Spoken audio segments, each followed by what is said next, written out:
jusqu'à 9 heures, Good Morning Business.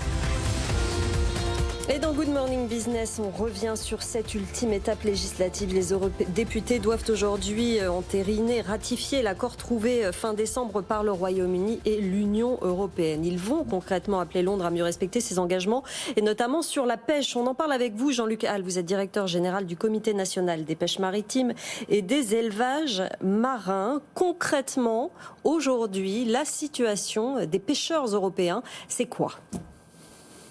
Aujourd'hui, bonjour à tous d'abord.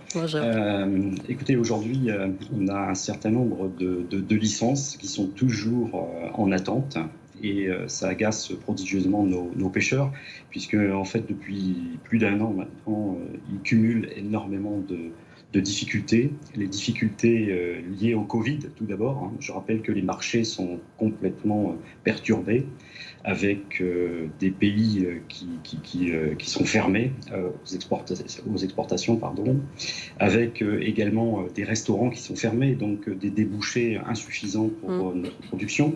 Ils se heurtent également à une réglementation communautaire qui parfois est difficile à comprendre, puisqu'ils pêchent certaines espèces en quantité et sont obligés de les rejeter par-dessus bord, alors que les salaires aujourd'hui sont au plus bas. Et puis vous avez également le prix du carburant qui est remonté en flèche dernièrement. La crise du Covid, on voyait les chiffres, monsieur Hall, vous nous les confirmez. Rien que la crise du Covid en 2020, c'est 30 à 40% de chiffre d'affaires en moins en moyenne pour les pêcheurs. Est-ce que c'est de cet ordre-là finalement ? Oui, tout à fait. Ce sont des chiffres assez incroyables, et on imagine très bien les difficultés que vivent aujourd'hui des entreprises. Je ne connais pas beaucoup d'entreprises qui sont capables de supporter de telles pertes de chiffre d'affaires.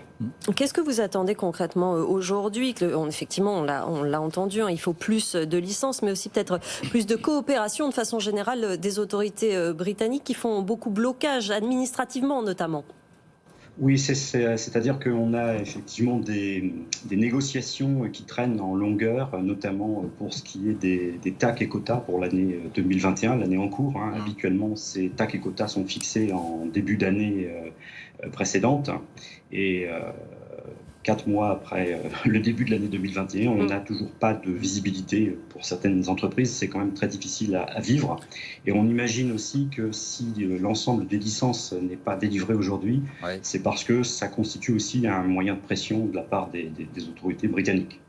Je veux juste rappeler qu'on a plus de 70 unités qui aujourd'hui n'ont toujours pas leur accès dans les 6 à 12 000 britanniques, alors que ce sont des eaux poissonneuses et qui sont éminemment importantes pour certaines flottilles, notamment celles du nord de la France.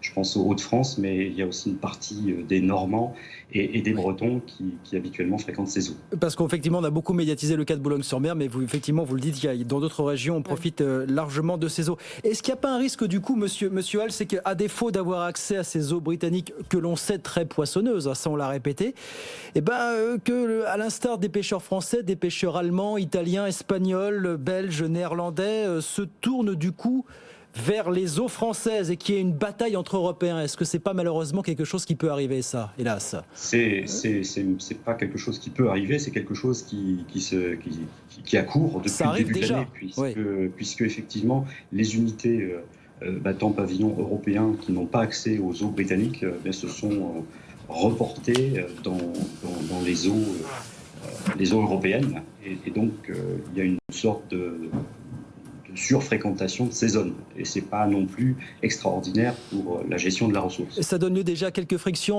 entre Européens, entre eux, finalement, ça que vous nous dites, monsieur Hall? Oui, il y a des problèmes de cohabitation, c'est évident. Lorsque vous êtes nombreux à fréquenter une zone, évidemment, il y a des frictions. C'est le cas depuis le début de l'année. L'État français, qui vient d'être autorisé par Bruxelles, a déboursé 100 millions d'euros pour aider notamment les pêcheurs. Vous en pensez quoi? C'est suffisant? Il faut que ce soit immédiat? C'est juste pour attendre? Alors, c'est une aide qui, évidemment, va avoir son importance. La difficulté, c'est que cette aide, elle ne peut pas être versée rapidement. En tout cas, on a une situation d'urgence, et cette aide, elle sera versée après instruction des dossiers. Donc, vous voyez que... Encore du temps à attendre. Il y a un peu de temps, effectivement, et il va falloir peut-être trouver des moyens de relayer cette aide. Mais alors, du coup, il faut des mesures de rétorsion. Quel type, par exemple? Qu'est-ce qui pourrait faire un poids par rapport à cette attitude du Royaume-Uni?